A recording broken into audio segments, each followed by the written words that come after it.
इयं ब्रह्मवेदान्तविदो वदन्ति परं प्रधानं पुरुषं तथान्ये विश्वोद्गते कारणम् ईश्वरं वा तस्मै नमो विघ्नविनाशनाय। हे गणपति देवता, आप मंगल के कर्ता हैं। विश्व के कॉन्शसनेस हैं, समझदारी हैं, समझ बूझ हैं, विवेक हैं। प्रत्येक जीव में, प्रत्येक कण कण में आप व्याप्त हैं। माता का आप प्रतिनिधित्व करते हैं। आपके अधीन सृष्टि की रचना में सारी क्रियाएं विवेक युक्त कला शैली से हो, इसके लिए आप विवेक के रूप में आत्म तत्व के बाद आप ही को रखा गया है। शरीर में, जीव में आप कृपा करें। आपकी कृपा की कमी महसूस हो रही है। पूरा अपना देश, पूरा मनुष्य मात्र इंद्रियों में ही अभी जी रहा है और इंद्रियों में जीने में स्वस्थ नहीं रह रहा है। स्वास्थ्य रक्षा आयुर्वेद के लिए जो आयुर्वेद की रचना आपने की, अवतरित कराया, वह आज अपने पूर्ण रूप से सफलतापूर्वक उसकी से सेवा हो नहीं रही है किसी की। इसलिए आप कृपा करें, सब में विवेक डालें, सबको भय से मुक्त करें। ये मेरी प्रार्थना है। मैं श्याम बिहारी तिवारी आयुर्वेद, वेद के पुराने आयुर्वेद और वेद का उपासक हूँ।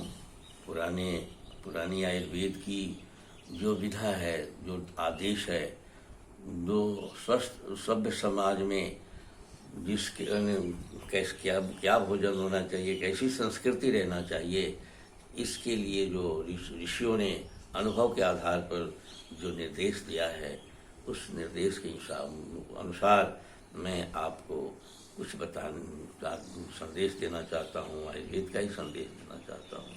जो आयुर्वेद में है उसी को मैं आपको बताता हूँ। जितना याद रहता है या जितना समझ में आती है, क्योंकि अनंत है, आयुर्वेद भी अनंत है और उसका ज्ञान भी बहुत विशाल है, लेकिन समय छोटा है। इसलिए थोड़ा बहुत जो भी है उसमें आप करें।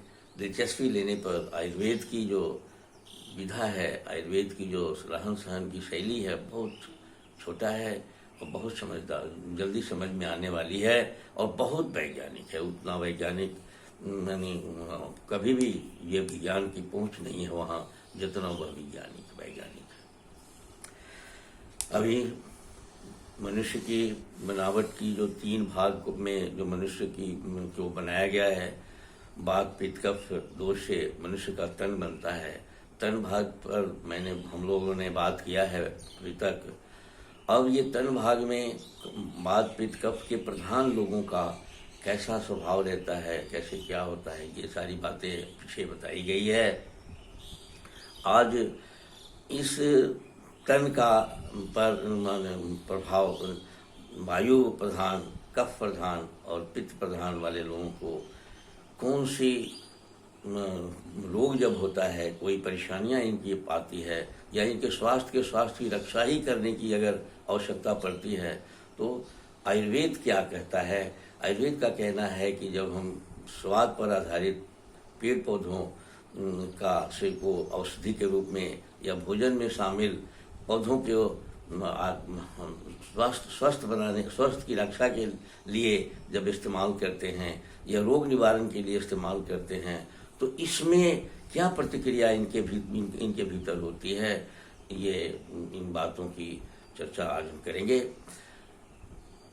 जैसे आयुर्वेद का कहना है कि वायु प्रधान जितने लोग हैं, वायु प्रधान मतलब बनाने वाले आत्म तत्व से डायरेक्ट जिसका रिलेशन जिसका है, कला जिस बनाने वाले की सारी कला उनको मालूम है, क्या बनना है क्या नहीं बनना है, ये सारा जो प्रोग्राम वायु को मालूम है। वह जब हमारे तन को बनाता है और वही प्रधान हो जाता है। तो जब वो प्रधान हो जाता है तो उसको जब हम खान पान, उसके खान पान को, रहन सहन को, उसके स्वाद को, जैसे तिक्त रस का, कषाय का स्वाद इत्यादि का जब हमको व्यवहार कराना होता है, तो हम जब व्यवहार करते हैं, रोगी जब हो जाता है, हम जब औषधि के रूप में, औषधि पर हम लोग बाद में बढ़िया से चर्चा करेंगे, औषधि के रूप में जब हम उसको देते हैं, रोग मुक्त होने के लिए देते हैं, तो उस पर बहुत जल्दी क्रिया हो जाती है। यद्यपि कि वायु ही ज़्यादा बिगड़ता है, वायु के ही रोग हमारे पास ज़्यादा है, जिससे स्नायु तंत्र के सारे रोग वायु के ही रोग हैं। ये पूरा मन के जितने रोग हैं, माने वो सब मन बुद्धि चित्त चेतन अहंकार का, सूक्ष्म शरीर का जितने रोग हैं, लगभग सब वायु के रोग कहलाते हैं। इनके आयुर्वेद ने भी 80 प्रकार के वायु के रोग को कहा। वही 80 प्रकार के रोग आज 500 या 1000 रोग के नाम पर पहचाना जाता है। तो इसमें बहुत जल्दी ही प्रतिक्रिया हो जाती है। वायु के पेट में प्रतिक्रिया भी बहुत जल्दी हो जाती है, क्रिया भी बहुत जल्दी हो जाता है। लेकिन जल्दी का माने ऐसा नहीं है कि अंग्रेजी दवाई दिया और तुरंत शांत हो गया, सो नहीं है। सप्ताह, 2 सप्ताह, 3 सप्ताह में इसकी परिणाम समझ में आने लगता है कि ये लाभ की ओर जा रहा है। 2-3 अधिक से अधिक 2 से 3 सप्ताह में परिणाम समझ में आने लगता है कि इसको फायदा हो रहा है, ये अनुकूल हो रहा है। क्योंकि ये चैतन्य है, ये कॉन्शस है। जब इसके अनुकूल कुछ औषधियाँ मिल जाती है तो ये तुरंत शरीर को संभाल देता है, बनाने लगता है। लेकिन जब इसके प्रतिकूल होता है तो यह तुरंत प्रतिक्रिया देता है और तुरंत बता देता है कि हाँ साहब, हम नहीं फायदा कर रहे हैं, और कुछ स्नायुविक लक्षण, कुछ मेंटल लक्षण पैदा करके, कुछ मैंने ऐसी स्थिति पैदा करके फिर से हमसे सेलेक्ट करा लेता है, वैद्य से सेलेक्ट करा लेता है कि हमको कौन सा क्या चाहिए, कैसे चाहिए। पित्त जो है, अग्नि है, वायु को मैंने हमारे बनाने वाले को सहयोग करता है, प्राकृतिक खाए हुए पदार्थों को परिवर्तित कराकर और वायु को बनाने के लिए देता है, निर्माता को देता है। तो यह जब प्रधान हो जाता है, यह जब प्रधानता के साथ जब हमारे शरीर में आता है, तो इसमें औषधियाँ कुछ देरी से काम करती है। बहुत देर से नहीं काम करती है, लेकिन कुछ देर से काम करता है।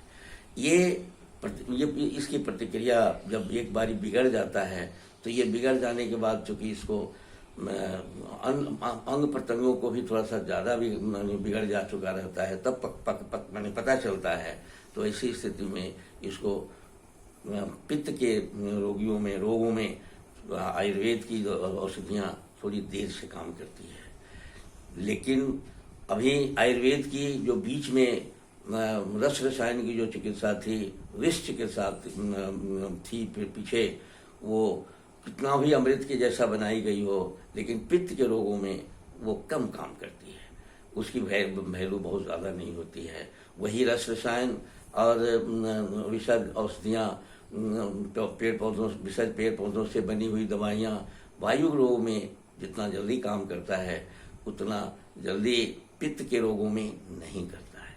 पित्त के रोगों का सड़ने गलने का, सूजन का, बुखार का इत्यादि जो बताया था मैंने, उस रोग में, पित्त के रोग को थोड़ा जब औषधि देर से काम करती है, और विषज औषधियाँ काम नहीं करती है, अग्नि औषधियाँ काम नहीं करती है। कफ में, कफ जो है ये दोनों के द्वारा बनाया गया मटेरियल है। कफ प्रधान जब हो जाता है तो वहाँ औषधियाँ बहुत लंबी चाहिए चलन, उसको भी बहुत देर तक काम करती है। लेकिन चूंकि इसके शरीर को परिवर्तन करता है, आयुर्वेद का कहना है कि जब हमारा अंग रोगी होता है तो जिस अंग में रोग के लक्षण मिलते हैं, उस अंग को हम या तो परिवर्तित कर देते हैं, या कम अगर बिगड़ा रहता है तो हम उसका रिपेयर कर देते हैं। तो कफ के रोगों में अंग को बदलने में या रिपेयर करने में समय कुछ ज़्यादा लग जाता है, 2-3 महीना भी लग जाता है, सालों लग जाते हैं। जैसे लीवर इत्यादि हमारे यहाँ आयुर्वेद में, या कोई भी अंग बदलने में 3 से साल भर, 1 आध साल अगर व्यवस्था दिया जाए, मैक्सिमम 6-7 साल तक अगर व्यवहार किया जाए तो कोई ऐसा रोग नहीं है जो फिर से नया अंग नहीं बन जाए और वो स्वस्थ ना हो जाए। क्योंकि लीवर का और किडनी का, हृदय को बदलना, फेफड़ा को बदल देना, ये सब 2-3-4-6 महीना में, साल भर में, चाहे 1.5 साल में हो जाता है। लेकिन ऐसा नहीं है कि उसके बाद होगा। जब शुरू करते हैं, जब उस दवा औषधियाँ काम करने लगती है तो डे टू डे मानी क्रमशः वह स्वस्थ बनाने लगती है। इस तरह से ये औषधियों की प्रतिक्रिया हमारे वात प्रधान, पित्त प्रधान और कफ प्रधान में कैसे होता है, इस पर हम विचार करते हैं। आयुर्वेदिक दवाइयाँ इसीलिए धैर्य से उसको खाना पड़ता है, अन्यथा मुश्किल ठीक नहीं होता है। और आज लोग बहुत रोग को, कंट्रोल को क्योर इसलिए कहता है कि आयुर्वेदिक दवाइयों को बहुत लंबा देर तक खाने का धैर्य किसी के पास नहीं है। अब रोग भी ठीक नहीं होते हैं और बीमार के बीमार ही रह जाते हैं। लेकिन अगर धैर्यपूर्वक जो भी आदमी इस चिकित्सा में लगा रह जाता है तो उसके अंग को पुनर्जीवित या पुनः नया परिवर्तित करके रोग ठीक कर देता है। कायाकल्प का सिद्धांत तो इसका चिकित्सा उनका एक मूल स्रोत है। अर्थात आज ये तीनों के पर प्रतिक्रिया पर बात करने के साथ ही आज का प्रोग्राम, आपका जो कार्यक्रम है, आपको समर्पित करता हूँ। और आप चैतन्य होते हुए आयुर्वेद पर, अपने खान पान को आयुर्वेद के स्वाद पर आधारित करें, इसके लिए जागरूक बने और स्वस्थ रहें। इसी संदेश के साथ यह कार्यक्रम आपको समर्पित करता हूँ।